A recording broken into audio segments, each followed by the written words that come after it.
Data analytics gives you the advantage of getting to answer questions in a faster time. In esports, you have a topic where all those technologies can be applied with an actual great purpose. Well, you don't need analytics to do the math on this one. That last game was quicker than the first two combined. I guess that actually is like a little bit of analytics, but it's easy analytics. This was a crazy game, though, to actually figure out. When we do look at it, it looked like Secret was potentially going to be able to 3-0, but all of a sudden, VP does turn it around. That's why you buy yourself a 2-0 advantage. Clearly a draft gambit, fifth picking the Visage. Puppey wanted to end that game before the 35-minute mark, and it very nearly worked. Couple of knife-edge fights in the Radiant base, but in the end, VP survived. We get a game 4. And that was what we did discuss, right? We said, okay, with that 2-0 advantage in the hand of Secret, we can expect some risks like this to come out. Oh, yeah. I mentioned that they're going to experiment. And in this kind of a draft, I already said 30 minutes. If it goes past that mark, Virtus.pro is going to take it home. It was really close, though, but I liked itemization coming out from Pasha. I think that Radiance mitigated ton of the physical damage coming out from these birds and other cores inside of Secret. Was that basically what happened, though? Because I know in the draft we were saying, okay, if we do get past this certain mark, all of a sudden, it should just be favored to VP. Or is more at play here, Nahas?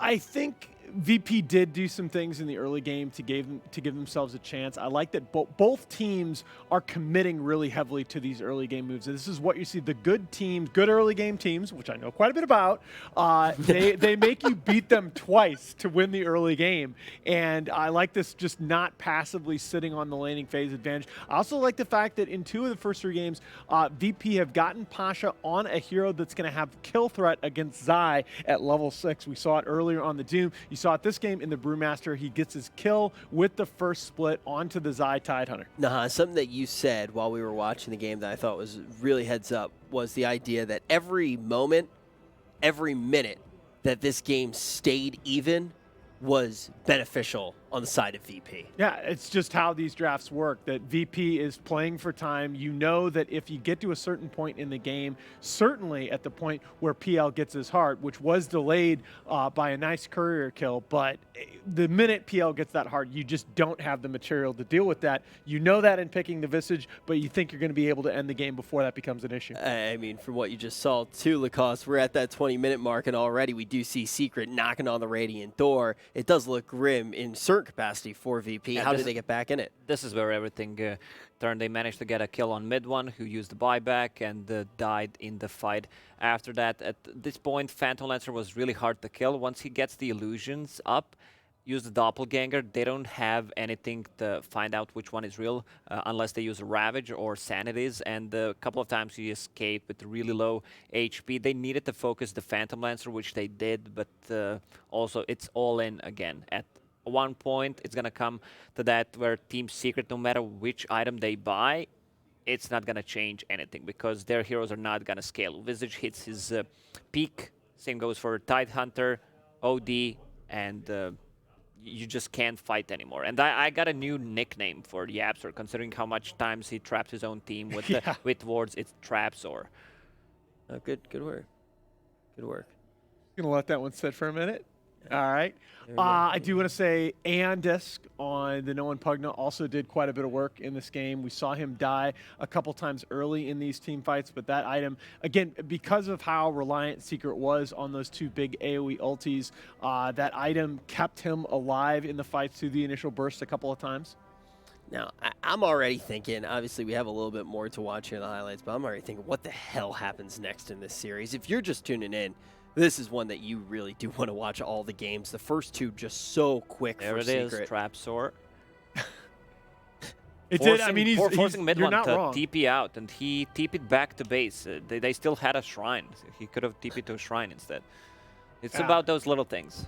This was, though, I thought up until this fight, I thought Secret were at the tail end of their timing. I thought they still did have a chance to win the game, but ultimately it's just going to be a little bit too much. And they have everything here. They're going to blow Aegis on mid one.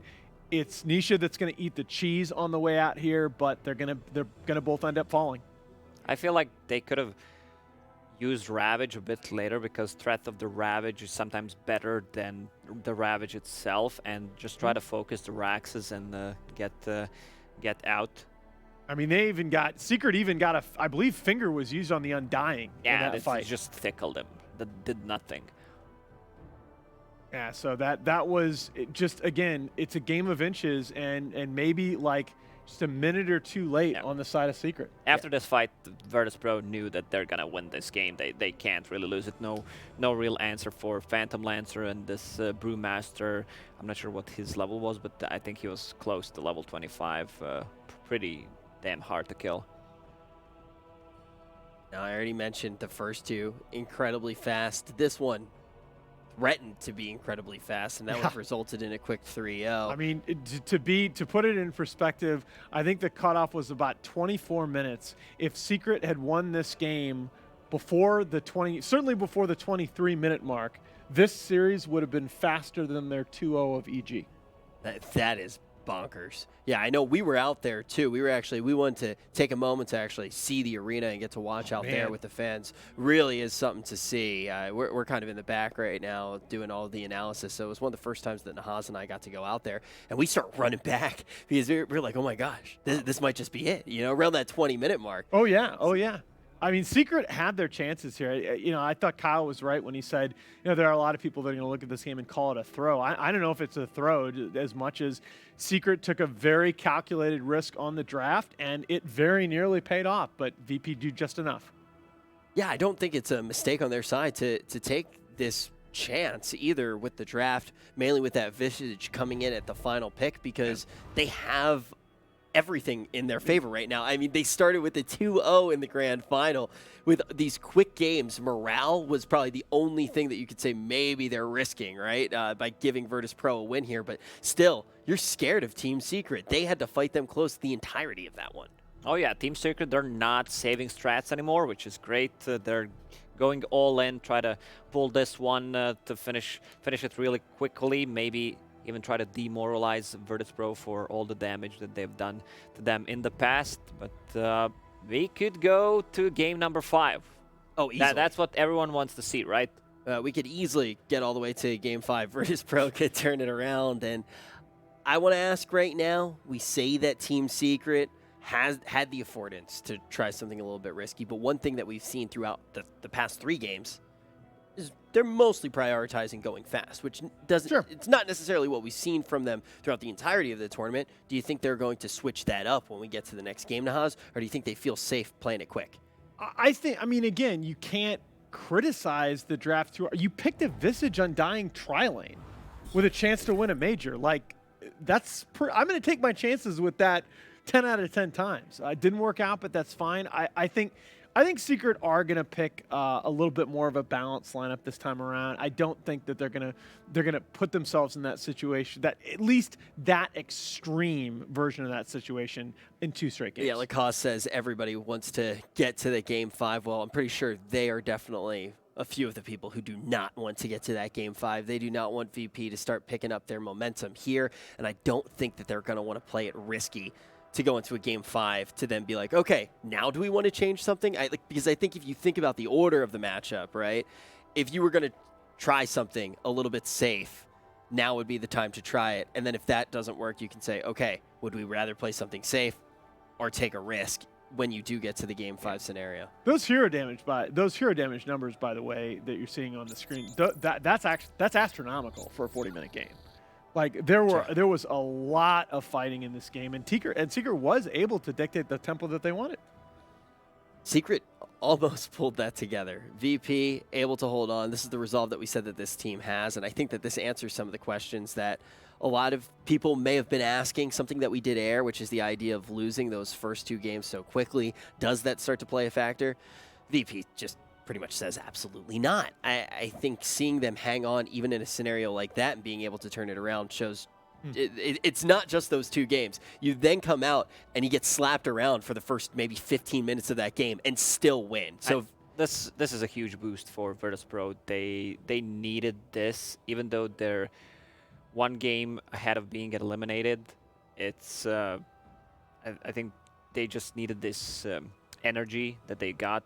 Once you're playing from behind and manage to come back into the game, it just increases your morale.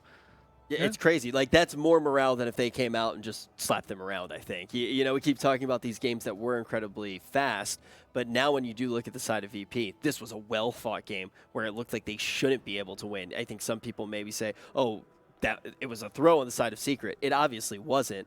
But for VP, they know that they fought all the way till the end. I'm curious to see what they do as well when we do actually get to this draft in a few moments here. I'm thinking about 2 things. I'm thinking about, first of all, Secret's a veteran team, both squads are, but at some point they were up 2-1, remember, in that Kuala Lumpur grand final and looking pretty good. I thought they looked pretty good in terms of the drafts.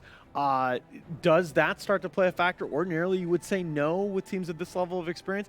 The other thing is, you do have to be a little bit concerned about Virtus.pro. You have not yet matched Secret's tempo, okay? That if you gave Secret the chance to play that draft again, I'm not convinced they wouldn't take it.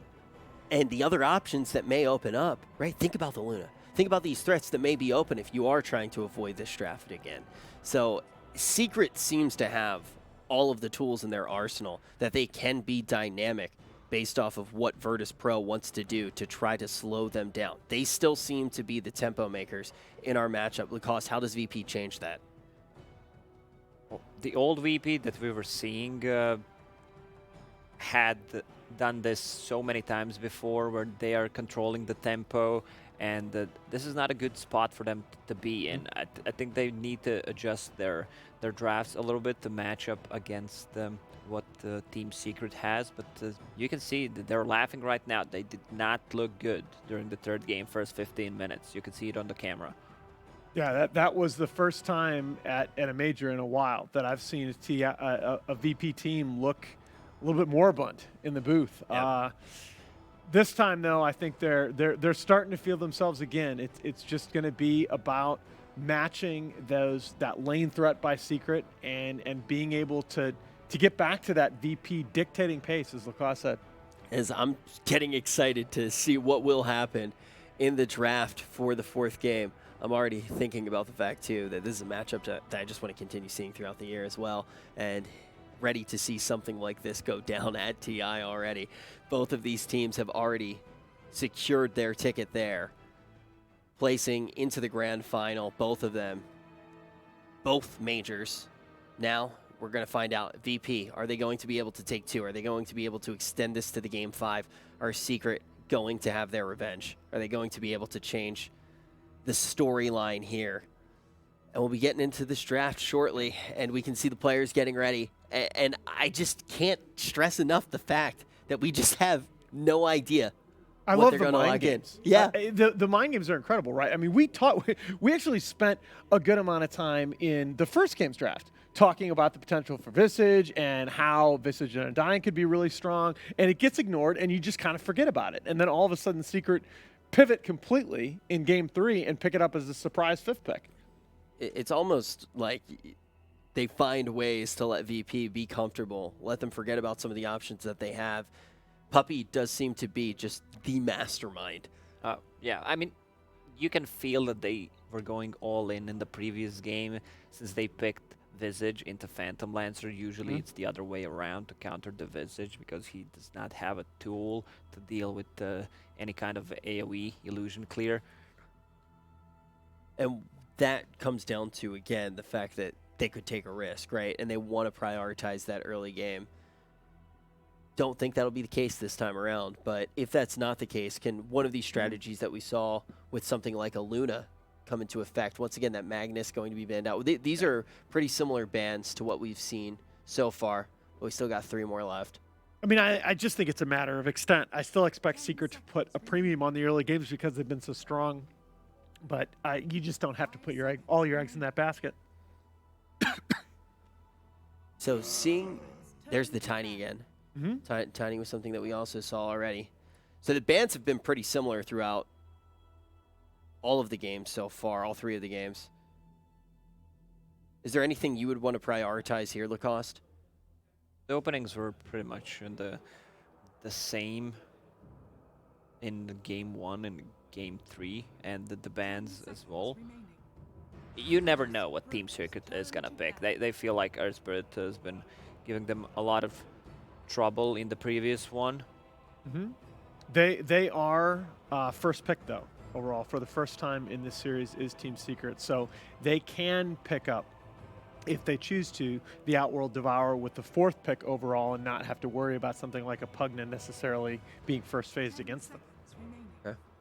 Yeah, this game, I mean, in the previous game, Pugna did so much better than what he did in the second one. Like we could see why Pugna is considered a great counter to an OD. All right, we have the an Wisp IO. was left on the board, and that's not a case of VP forgetting about the hero. That's not a hero you forget about. You know that when Secret has first pick overall, if you leave that hero in the pool, they're going to get it. And the question is, what are they going to pair with it? Are you going to see Io Luna just straight up first phased? If they want to grab, steal their potential with Sven and Luna, they could grab Sven themselves right now, which I think would be great. And why do you think VP is going to let it through? They start with a Jug as well. We've seen these teams match up outside of this series in this tournament. In the winners finals, we also saw these teams go head to head. What was Io's role in that series? Which series? I'm talking about the previous series that we saw between Secret and VP. Okay, there's your Sven. Sven. Yeah, I think that's a great call. I like the Jug there too. It's just a tempo carry for Ramses. It's going to be able to, with the spin, it's going to be able to, if they do go Luna, to be able to potentially soak up some of that, not soak up, but be able to be around Luna while she's using her Eclipse. They need a hero to stop Spin TP. Beastmaster still in a pool. And I'm not sure if Tusk is available. I think he is. He is. When you have Io, you need position 4 that has some kind of a control, and Tusk provides all that. Yeah, there's the OD. That's what I expected. They go back for that with pick number 4. Okay. So OD, great against Juggernaut in terms of saving other people. Also, if you want to go for a 4-staff, you can dodge his Omni Slash, so he needs to be careful about it. This is an early Jug pickup, and I think Team Secret should punish that. Absolutely, they will. And I think the Jug pickup is just VP recognizing that they haven't matched Team Secret's. Despite taking that 3rd game, they haven't matched Team Secret's tempo yet in this series. Jug had been banned out, I believe, in the 2nd phase of the previous games. So they're going to secure that carry for Ramses. If Virtus.pro wants to ban out the partner for IO, they could ban out Gyro. Well, Luna they ban out Luna, and I still think Gyro's obviously legit ban for sure. Do you invest that much into banning out its partner? Oh, they want to play fast. This Tinker ban shows it, and the Tinker is doing good in the lane against OD, and just could drag the game again, counters the way Team Secret is playing, at least in this grand final. Okay, so Lacoste said maybe you do go for the Gyro. Lacoste, Nahaz, do you think that VP does invest that much into attacking the IO's partner? I don't have a problem with banning Gyro here. At the same time, as Virtus.pro, I think you can play against it. Okay. Wow. I go Grimstroke. I wonder if you just. Oh, Doom. I wonder if you Doom is Doom. Still in the pool. If Team Secret does not want to play against it, or a Beastmaster, Beastmaster's still available. I think Virtus.pro is going to get one of those two for sure. I actually think I like Beastmaster better than Doom. They don't necessarily need to grab Gyro right now, since they have one more pick if they want to play it, but there's not too many heroes left in the pool that benefits from playing IO. Morph is one of the heroes that can work, and it's one of Nisha's better heroes. I also will say, again, you don't necessarily like it, but if there is one player in this tournament I would want to see on a safe lane Sven, it is Ramses. Oh yeah. It is not impossible that Sven would be in the one position here, and you move the Jug. Jug mid was a thing for a while. I don't think it gets OD though. No, definitely not. Yeah, It looks like position. It's I hope it's a position 4/5 Sven. I hope it's a position 3 Sven. Actually. It could be. Yeah, everything's still open for them. That's what's beauty of these. Although you know what, 2 picks. I'm gonna go back on that because I think they've benefited so much on, like I said, having Pasha on a hero that can get a kill at level 6. All right. Nice. Secret taking their time here. Yeah, moving into that reserve time nice and early. Tusk is still available, already mentioned, and They're just not and the a Tusk team. Beastmaster. I feel like they need to have ways to deal with this Juggernaut spin TP. Anything to hold him down.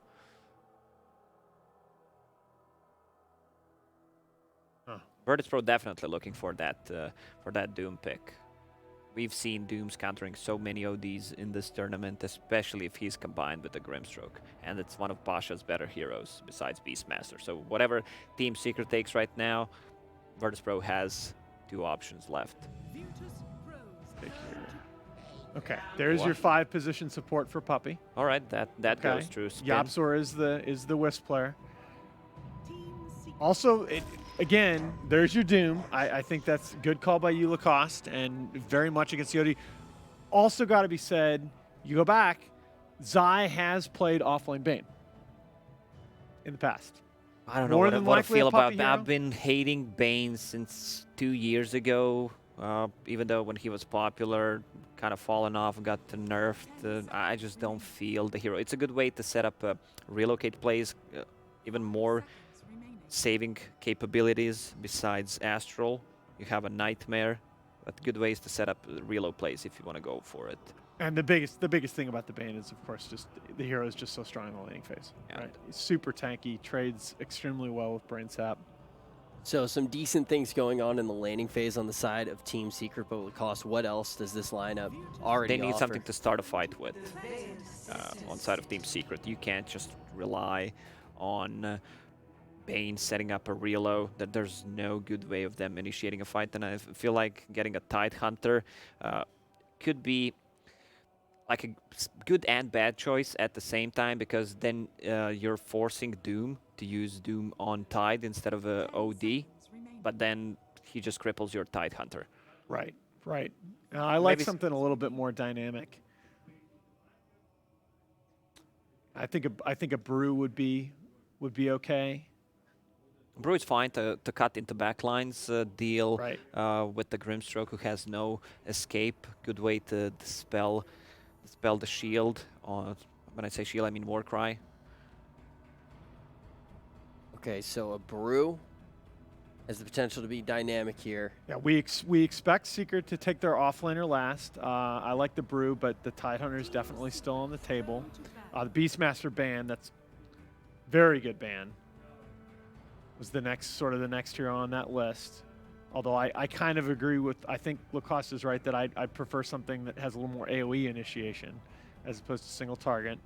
And Virtus.pro looking for their mid.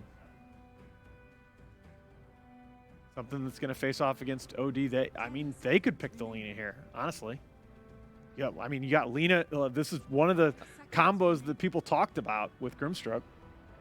Lina kind of feels weak to me, especially in the laning stage. If you play against OD, it could go I thought she could hold her own against OD. Once you hit level 4 on OD, the hero becomes so strong, and the rotations, you can set up ganks so easily, especially if lane is at your tower. I don't know. I mean, that's one of the things that made me say is that Bane Wisp. I'm not sure how effective Secret is going to be with their early game rotations, but yeah, I mean, we saw it in game 1 against the Shadow Fiend. OD is a very different matter. That's right. Rich has something to say. I heard. Just taking a deep breath, man. It's so interesting with these two teams to just see how different it has gone every single time. We've seen so many teams stick to one strategy. Now a Puck. Okay. That's a good pickup because they don't have many ways to deal with Also a Puck. great He can design pick. dodge. Yeah, he can dodge pretty much every single thing on Virtus.pro. Almost full legless. So that's we expect that to be a Zai Puck. Could be, yeah. Okay. This again, you go back a little bit, but we have seen 4-position Puck. It's I don't think in Bane this game. IO. It's Yeah. it's an off lane, but they could swap things around and. And the Okay, DP. I of love course, I love of course. DP. Yeah, I think that's a great hero pick there. I think we're gonna see Game 5. Yeah, I'm loving this draft from Virtus.pro, and not a big fan of IO and the Bane combination. I think that they lack control with these two. We talk about the Death Prophet. EG used it quite a bit. Why are we starting to see all of a sudden in our final day? I think we saw EG use it yesterday as well. Why are we starting to see this in the later portions of the tournament, Naz? Well, I think the silence is just so good against a lot of these spellcasting heroes. She is a hero. Again, you do have to play around that exorcism cooldown, but when you have a hero with her like a Jug or a Terrorblade that can offer sustained tower damage, you can use the exorcism for the fight, still take objectives afterward. All right, well, VP, they started to get their momentum back. Now they have a fantastic draft. Is it going to be enough to take this all the way to a Game 5? Game 5 would be beautiful. Please allow us to have Game 5. More great Dota, more great drafting. This one feels nice and close. The panel's bouncing around. How do you think, Kyle? You're looking at your 5 picks and you're like, what's really good here? And a Puck pickup from Team Secret. I love the Puck because really no off-laners left. None of these tanky strength heroes do a damn thing to a Jug in the laning phase. Yeah. Puck also gives you some form of control against the BKBs Virtus.pro will pick up if you get an Ags. But still, like this looks like an outdraft for VP. Like that DP pick is perfect. Silence wrecks the entire lineup of Secret. Does almost feel like this is the first time that like Team Secret don't have that big pushing lineup at the very beginning. It's a PA as Nodi is dragging it back. Puck, of course, he is a great split pusher. He can just go onto those side lanes, and he's been really popular in doing that. You give your team fight, but you just can delay the game up. But with Virtus.pro's lineup, they got such great synergy between the Grimstroke. We can't even talk about like Soulbind, potentially double Dooms, double Storm Bolts. Like this in itself, if they can get that off in a team fight, it's great. But we were also debating it during the draft. How do you get such a combination off against Team Secret, who have been so good with their positioning? Yeah, it's just this is the first time Secret are the ones on the back foot. They don't have that mid-game skirmish power that they've had in the previous 3 games. Is this also the way the draft was done? Like, VP changed the beat up. It's like, well, we could react to the IO first pickup. Like, we could pick Disruptor. We can get the Grimstroke now. It's like, no, we're going to go Jug. We're going to go Sven. We're going to be the ones in control of this draft and not allow Puppy just to walk all over us like Game 2. Yep. I like that they gave away the Wisp, too. It demonstrates confidence. You win a game, hard fought. You're going into the next round, and you can pretty accurately predict what Secret's going to do, and they were prepared with their response. They took time to select each hero, but they didn't use anything but reserves, or none of their reserve. Yep. So I like the Jug Sven. Just out of curiosity, do you still get the 15 on IO? Is this your free Aghanim Scepter for the Puck? Even though that's a very difficult target to say connected to when he's going for the Dream Coil. Yeah. Like there's nothing for a PA. OD, you kind of don't want to give that one, right? It's... I think you're fine going the... this is one of the rare games I think you might actually go the Spirit's hero damage on the list with level 15. Yeah, it's like nothing you want to sync with. Although Puck Ags is sick in this game. It's another scenario. Virtus.pro. But when he blinks in, like Puck's going to have to walk forward to Dream Coil. Yeah. That's the downside I was worried about. I mean, VP, they love this triple BKB core lineup. Obviously, Jug might not be buying one, but he's got the spin, and you need some form of control. This is where the Bane pick-up Puppy comes in. It's traditionally a dual laner in the mid lane, and it gives the OD a big edge, which he really didn't have in the previous game. Dual mid. This is a fun meta. You know what? I'm actually kind of sad that this meta gets to end. This meta has been one of the most entertaining metas we've had from game to game. Yes, we've had OP heroes, but the OP heroes change like from game to game, from tournament to tournament. It's just been so dynamic in the way it gets played. Yeah, and we're comparing it to TI4, but let's be real, that entire tournament was death ball. This is the first time we've really seen this kind of pressure. Yeah, I don't want to compare it to TI4. TI4, I almost fell asleep in the grand finals, and I was casting it. Mid lane rotations coming over from Grimstroke, but he's walking underneath 2 Observer wards. So the OD's already done his banishment, and maybe that's why Death Prophet thinks he can actually start the fight, but it's support on either side of the river. It's not what either team are really looking for.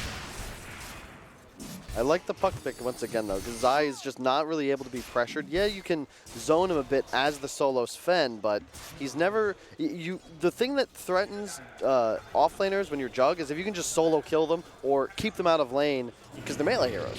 Puck, you just always sit here, Nightmare. You never die. They're going again. It's a level 1 imprisonment. The damage just through Nightmare may be enough. Death Prophet has the banishment, and she'll die. This is first blood in mid lane, while on bottom lane, oh, they almost won the race with the spin of Ramses. Chasing the puck under the tower, but first blood does go the way of Team Secret.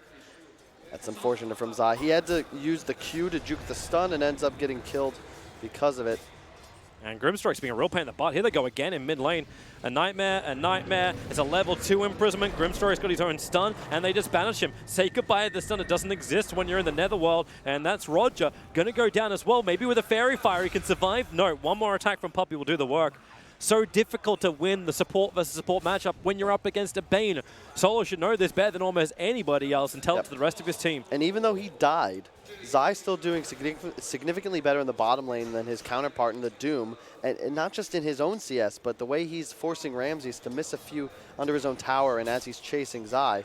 Up top, Pasha's being zoned out pretty effectively by Nisha and the Appster. They're laning very well up here. Look at the change of targets. You send Grimstroke up towards the top. Puppey instantly moves to the bottom lane to try and make sure that Ramses doesn't get a good game. Double CSs for 3 of the heroes so far. You know Ramses wants to go for the dive, but Stormbolt and Ramses starts his spin. There's no way to stop him when he gets the body block off, allowing Sven to have more stun times. Okay, maybe that's one way to do it. Nightmare as well as the one hit. Oh, Juggernaut so low, taking so much damage from the tower. The orb, he jumps over the rift damage. It's going to be enough to get the counter kill. So Zai's having a good lane. You give him a kill, and Ramses, he's having a great lane. This is great for Secret. You need your Puck to have a good start. This is the hero that'll really be able to make plays. Puck or OD, PA, they need so much time to come online. They don't really want to be involved. Zai will create the chaos, and then perhaps they'll add in. Maybe they'll keep farming, Doom? who knows. Pasha? He hung around a little longer than was the Inkswell available from Roger, but that'll only be something to dissuade them. He has 6 stick. He's fine. Got so much health regen on the Doom as I think Bane's going to find another kill. He just picked up a double damage rune. Any target, he goes for the Nightmare, but up on top, Nisha. There's your easy jump away. Ire, as well as PA. Max range on the tether, stays it up. Now over towards Bane. We'll see how this Nightmare and double damage from serves Puppey. When the spin comes out, he can try it again. Nightmare is available, trying to counter it out. They wait a little bit of time. They can't attack because Zai, he's waiting it out. The spin, Puppey waited until the end of the spin, but then Stormbolt over on 2. Ramsey can go to work. Silence is there, but Zai will still take a big chunk of damage from just the swings of Ramses. And up on top, Inkswell. Nice jump from Nisha. Dodges it at the last moment. Really back and forth laning phase, as expected. Exactly what you wanted to see. 8 seconds before the runes spawn up, and these teams, they're going just great plays against each other. Yeah, VP is actually going to be able to control all 4, it looks like. Unless Nisha up top, nope, he won't be able to even contest that.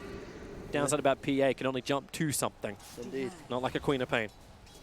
Like that of your Virtus.pro. Your only real struggle is this mid lane. Mid 1 already up to 14 denies. And Death Prophet, it's similar to heroes like Viper and Razor, where you need to be ahead in the lane if you really want to contest. When you're behind, you can't utilize your drains as effectively because the enemy hero is going to just out-trade you. Yep. And you end up losing, you know, it's like a 30-70 now in what is usually a close to a 50-50 matchup. But are you still okay with this? Like, okay, it's 3-3 on the board.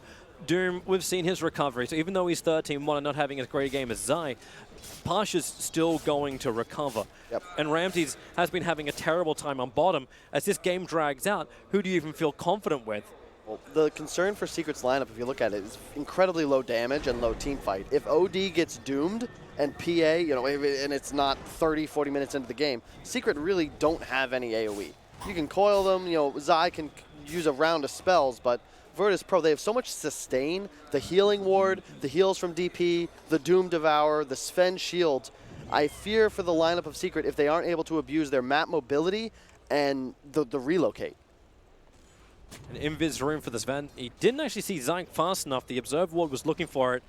Nice D-Ward from Puppey, getting rid of that high ground vision that was available to the Death Prophet. So Puck has finished up her shrine. And Sven's waiting to see when someone's going to come back into the lane, because at the moment Juggernaut's having the freest time in the world, while Puppey wants to go on Death Prophet. Not level 6, only 3-1 charges available. And they're going to go silence on bottom lane. Zai is still waiting for that Storm Bolt. Solo was silenced up. That's the reason why it hasn't happened yet. They may be worried about the phase shift, but there's the Storm Bolt. Got in nice and close, so there was no way to just phase shift out the attack. Still will orb away, but he burnt Shrine so he could stand in the lane. Now that doesn't happen, but up on top lane, Pasha, he'll survive even though PA jumps forward. Grimstroke to help out. They can move in with the Inkswell. They want to try and find this kill on the PA, but underneath the tier 1 tower, not where they want to fight. The game relatively equalized. It's actually, for just a moment there, Nisha and Ramses had exactly 50 denies between them. They'll change up now. And Still I got to free. slow myself down as well. I'm kind of feeling like this game's going to be going the same Yeah, pace right? as the rest of the series. It's like I'm ready to jump back into those team fights that we had. It's like let's just chill out. the Doom just not going off on Nisha in time. And even though he was out CS for a bit, this is the nature of the Doom hero, especially once Roger shows up to help him. He's suddenly level 6. This top dual lane is still just level 4. And VP with a big level advantage in their side lanes. Yeah, you're a bit behind middle, but I'd argue that that's less important. Some great information getting provided by Solo. He got the Observe Ward up on the high ground near the top rune, but he just planted a fresh one from the tree line. So Team Secret will probably not be aware of this. It's just out of range of the detection of that mid lane. So instead, they use the Observe Ward, moving over with Death Prophet. No points in silence, but Nisha has nothing else to jump to. With the Spirit Siphon, it should be enough damage, but they're battling underneath the shrine. Supports rotating over in the form of the OD. At the same time, though, PA doesn't want anything to do this, but wait! Well, Ramses, that's not what he wanted to have happen. Dies on the bottom lane. And Nisha just goes to farm up in his own jungle down to the south. He TP to the shrine instead. I like this choice. He can't be top anymore. You're just way too susceptible when a Doom is level 7. He still has his ultimate off cooldown. There's nothing you can do. Farm a camp real quick and then go look to take this bottom lane from Zai. And Mid lane, they're going again. Solo is waiting. He knows the Puppey wants to go for something. Look for the Storm Bolt, Death Prophet. She moves back with the Spirit Siphon, giving a little bit of extra life. They need to slow people down, but these pulls from Yapsaw makes it difficult to close the distance. There's your slow coming in from the Stroke of Fate, but he's up the hill and away. So Sven, they couldn't get the chain stun from the Inkswell as well as the Stormhammer. I'm surprised mid one looks like he might just be going for another Midas build. They want to keep going.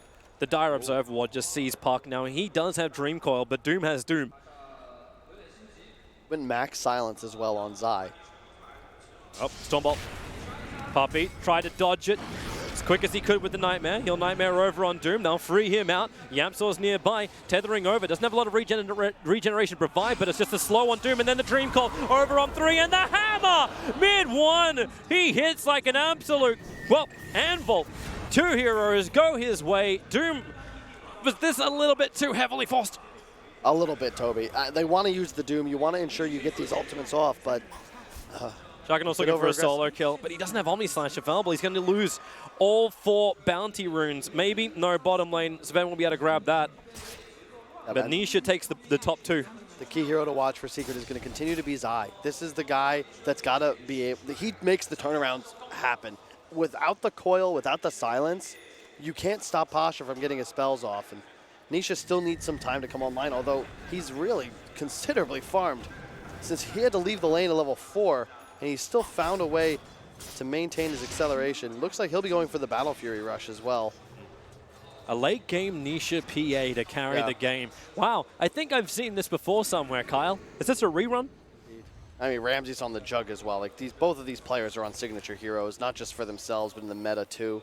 Now, I'm happy because this means this game will be going late. You've got a Midas picked up on mid one. Yep. And the more time we get to watch these two teams play Dota against each other, the happier I am. Those 2 kills really just sent him over the edge for it. Yeah, he got like 350 gold for it, but it's what allowed him to afford it by the 10-minute mark. I want to see him look to itemize a bit differently. I'm not a huge fan of that Hex Rush he was going for in both of those first two, the 2 games he played OD already. Puppey going to tank another gank. They kind of want to kill off the Puck. They're even faking out the Doom on bottom. Here's your silence over on Bane. Can't Nightmare when that's on him, but he gets rid of it. Stormbolt flies forward, gets a double stun. Puck, he's protected by the Invis rune. Now he comes back out of it, trying to help out Puppey. There's no TP support coming in, so this Dream Court will be massively ineffective. And they try and get a trade-off. Mid one's pushing the mid tower, but that's an OD pushing a tower. While VP have 4 heroes forcing the lane. Grimstroke, he'll TP to the mid and just stop that secret push. And they still have the DP ultimate ready as well, so they get the tier 1. They could potentially threaten tier 2, but I feel like Zai is going to just spam out this wave and ensure that's not possible. Yeah. And if you look at what mid one's queued up, he does look to be rushing that Scythe of Ice again. I'm not sure how much I like it. They already have so much single target DPS and lockdown. Unless they can just ensure that Doom can't get the Doom off. Like exactly. Okay, Doom's walking at me. He's going for the Vlad's build, so it'll be a while before the Blink Dagger will arrive. But then this is a Doombringer. He hasn't maxed out Devour just yet, but eventually it will come.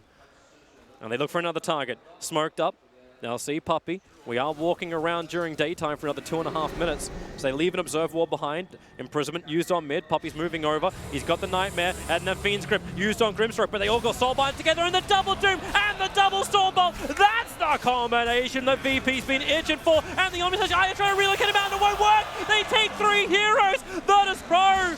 You feel like maybe they're the ones being initiated on, but you feel a disturbance. That is not right. But they fear nothing, Toby. These heroes are so strong. Look at the health pool. Every single hero of VP, exception of Solo with 987, is above 1,000 health in this mid lane.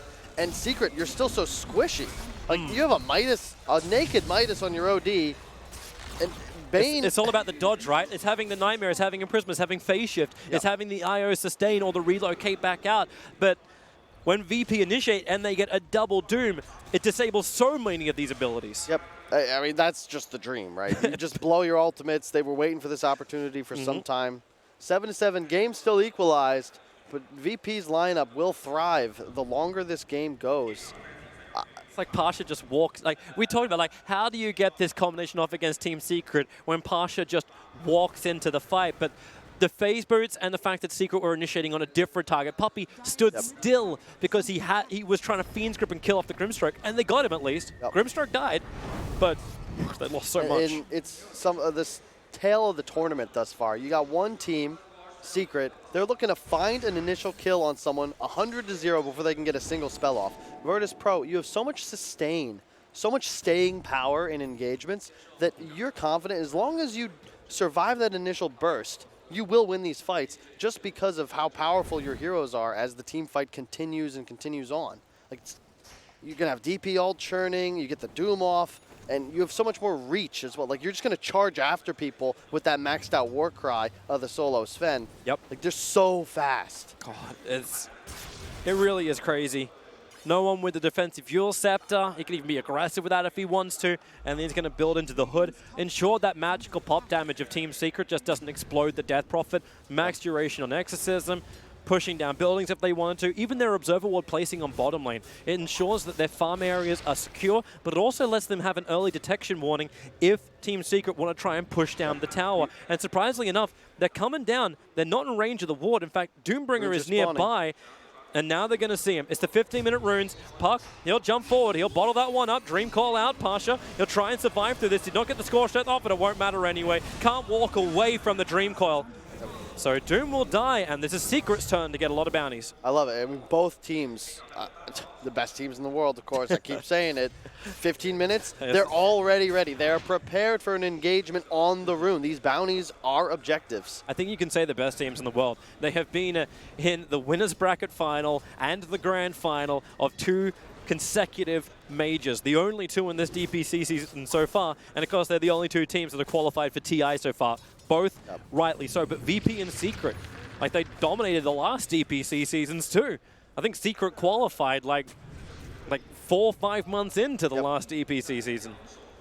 And you have a blink on Zai. We saw it not really used there as the Doom was just standing on the rune, but that's the player to watch. In addition, this OD versus Doom relationship.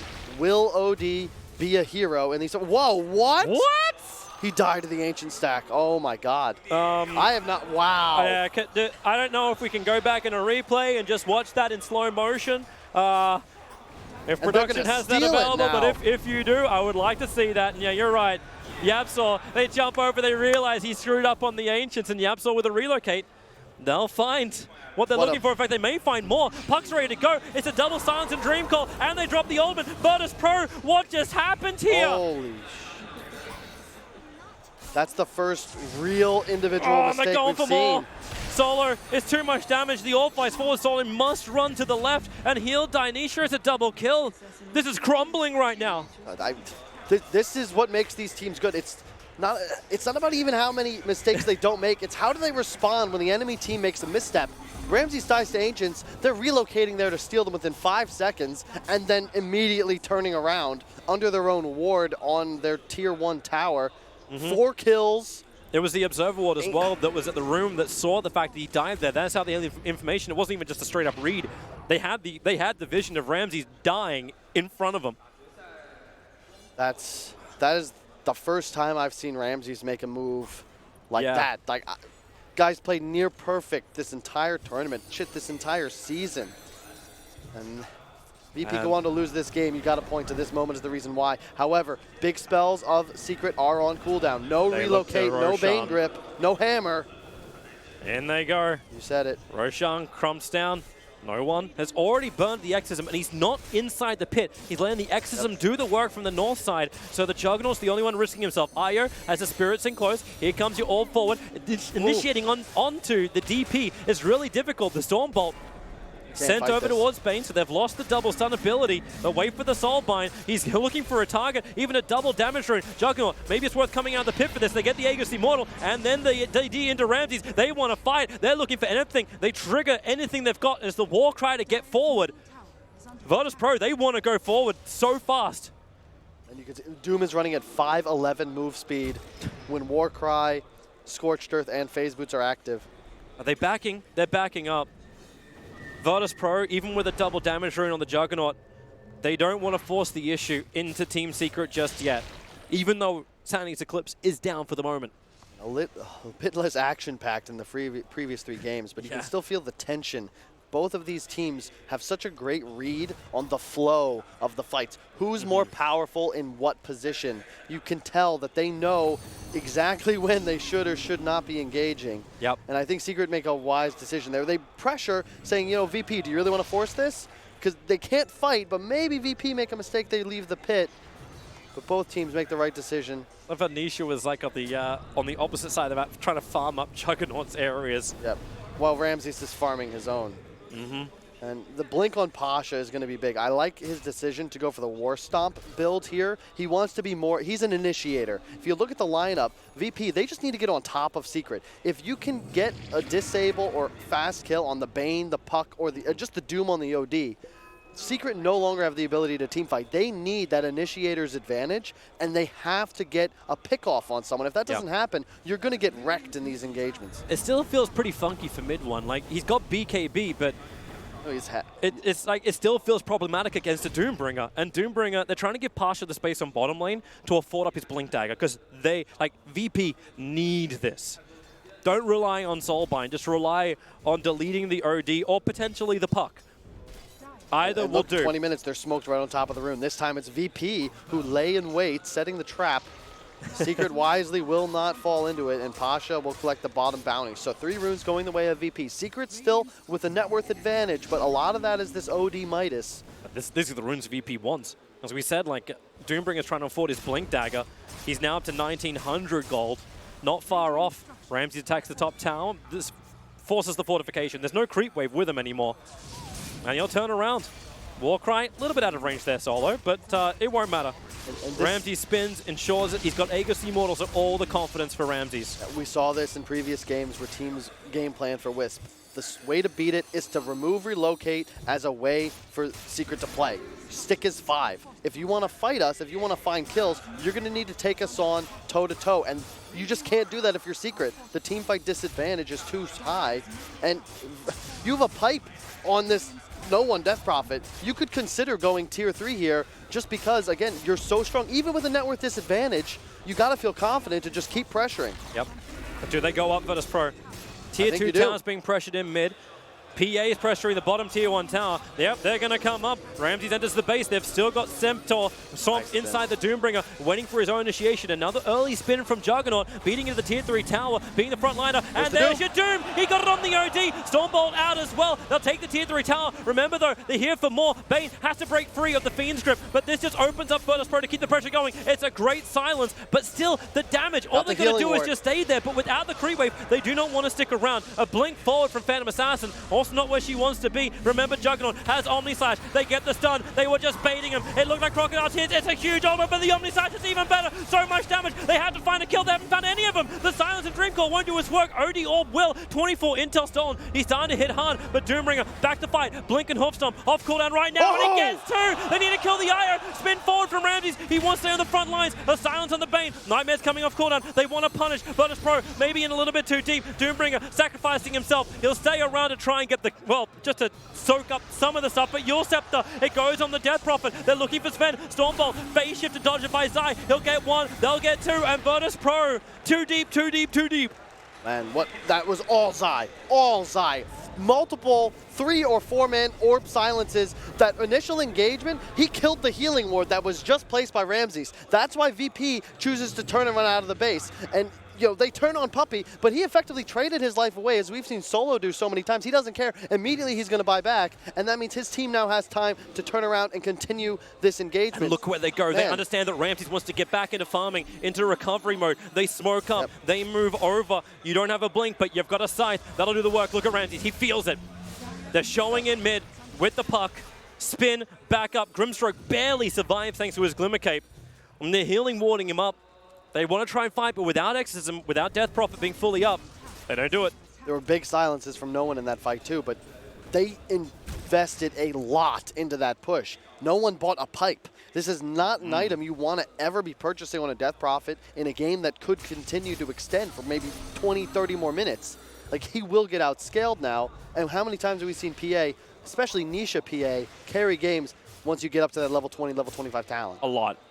Pushing in with the triple stifling daggers. He's at level 16 right now. Didn't go for the cleave, went for the armor corruption, and then even going to amplify the fact with Desolator.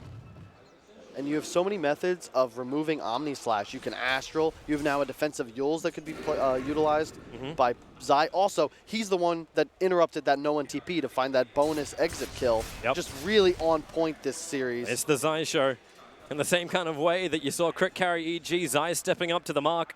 Dire Observer Wards are here. Solo stays on the high ground. No, he's going to walk down. Reveals the Arcane Rune. Reveals everyone's going to kill him. Roger, walk away. Or maybe not. Sven, he'll get the war cry off. The Zai just Puck just jumps in really deep. He'll end up getting the kill over on Solo. And Nisha, under the protection of his BKB, jumping into the back lines. He'll kill off Grimstroke as well. They're going for more. Actually, it's going to be Puppey in mid lane, sent up in towards the air. The Doom is on the OD. He's just waiting out this fight. So Bane will die. The silence is out. Nisha, not actually, Nightmare. Combined with the Omni Slash for relocate. Really? Wow, Yapzor pre-casted that. He knew Nisha was in trouble the moment he got slept. If he held it for another half a second, I feel like someone's going to be able to interrupt that. He's coming back. They're looking for the kill, but the Hex on Grimstroke. They have the damage to kill off Io, and under the Exorcism, maybe they got the DPS, but Puck back in again on the fight. They've taken so much damage thanks to the Rift as well as the follow-up. Death Prophet, she needs a little bit more space. Running away, but the crit from Nisha is coming into play. Doombringer's on the run with almost no armor, but it's up towards the top. That's where mid one finds a double kill. Virtus.pro, is this happening again? Wiped. The whole team is dead, and Team Secret, they take a huge engagement. Another big plays. Support's doing the work, but my God. And 4 bounty runes are going to go their way as well. All of a sudden, a full team wipe, a 10,000 gold lead, and, you know, it's we're money. talking about like Secret. They have ODPA, a level 20 PA at that. Desolator on the way. Same with the BKB for the OD. That might be it, Toby. That is a lot. And you can see the Omni Slash. If they don't, they didn't kill PA. And that's Secret. If you can get through the Doom, if you can live through the Omni Slash, the VP damage disappears, and perhaps now you're the ones that thrive in the longer engagements. I cannot believe how much experience Nisha got. Like, yes, he said, like level 20. He's already looking and saying, okay, Satanic time. Dude, oh my He's God. already going to get the Morbid Mask. It's 14K all of a sudden. Yep. Zai's going to have an Ags and 1,500 gold. Dude, and the then bigger graph is the experience. That's about 18,000. The advantages just keep racking up. the power of Puppey. Like, he distracted the Doom and the Death Prophet with ult active. Sure, you killed him, but he dragged them for 15 seconds. They're just chasing him towards the mid lane. And Ramsey's like, hey guys, can we kill this PA? He just slept himself. He actually got the Aghanims upgrade. Still wants to claim it. For the IO, that is.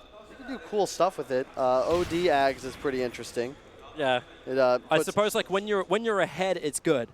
Like when you're behind and you're imprisoned, everyone's like, we're going to wait before we can attack. That's where the downside of imprisonment comes. But in towards the mid, Death Prophet shows itself in the side. They put down the Observer Wards. There's a lot of support behind him. OD walks forward. Careful of this. They already put the Sentry Ward down. Glimmer Cape and Fiend's Grip. But look, instantly Zai. He's always looking for more. He's looking for the major Dream Call. Able to claim it with Death Prophet. Burning Exorcism. Now Team Secret can just back up. They do not have to fight.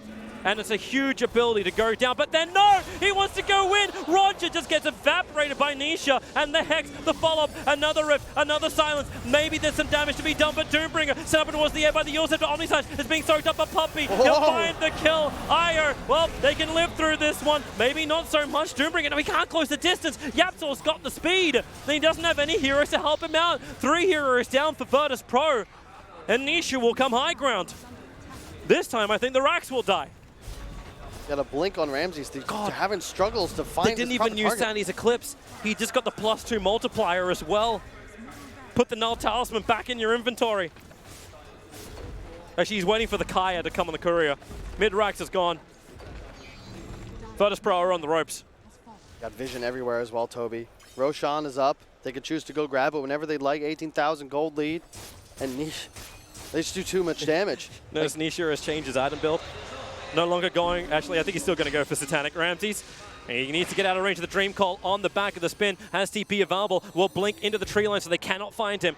This is delaying any kind of aggression that Team Secret could use. But that's all. You need a miracle at this point. I'm sorry, he's not here. Exactly. And Pasha, he's finding decent initiations, but the damage output is suffering. You have Omni Slash that it's finding kills on Puppey reliably, but that's about it.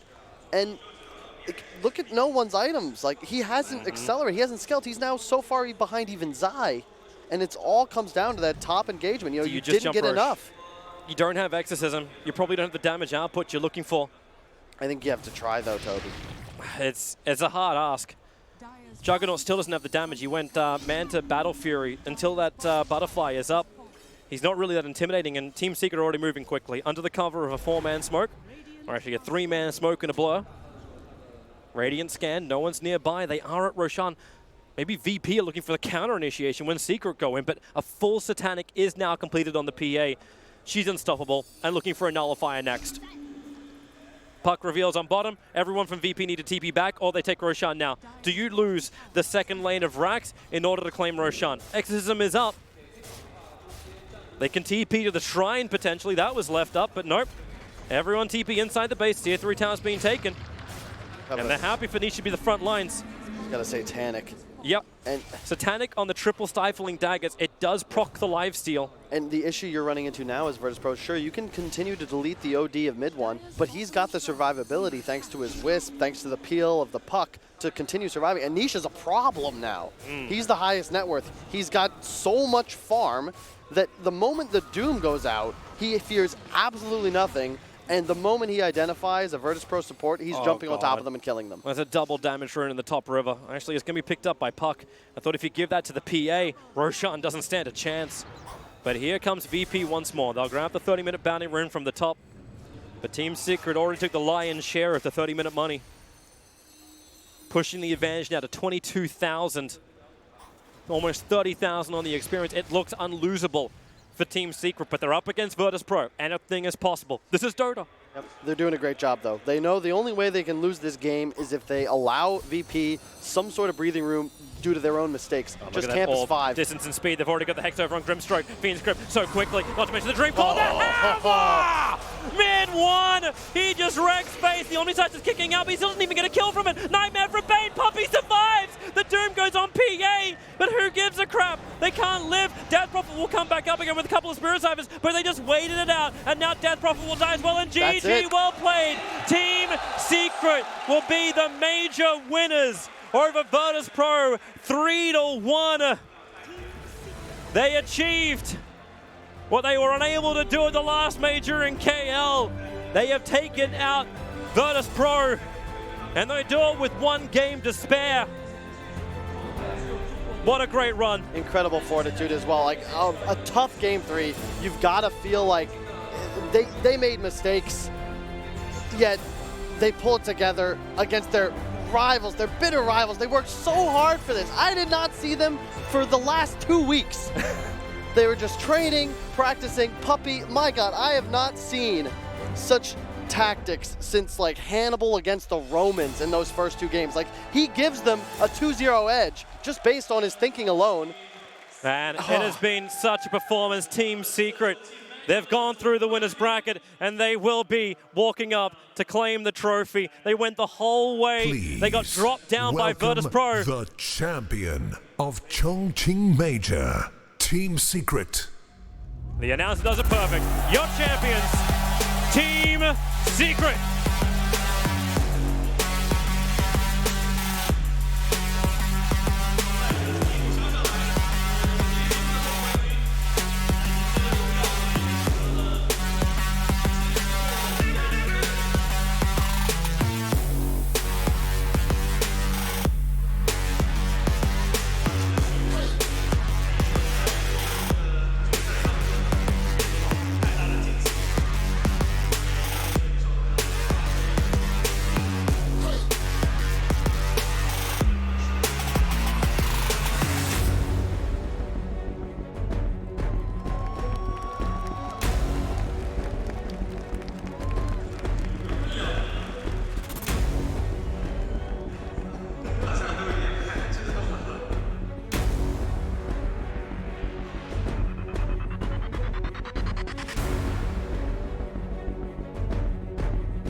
And great respect as well. They give the trophy over to Nisha at one point. It's like, raise that proud.